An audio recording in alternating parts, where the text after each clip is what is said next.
Hello guys, in this video I'm going to show you how to turn your video or picture to sticker in WhatsApp. So without wasting much of your time, let's get right into it. So open your WhatsApp app. If you want to convert your video or pictures to sticker, you click on the sticker icon. You're going to see an option that says create. Click on it. Now you're going to search for the video or picture you want to use as a sticker.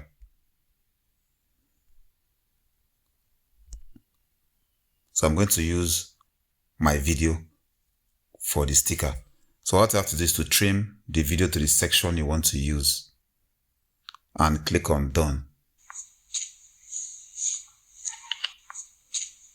Click on send and it's going to prepare the sticker.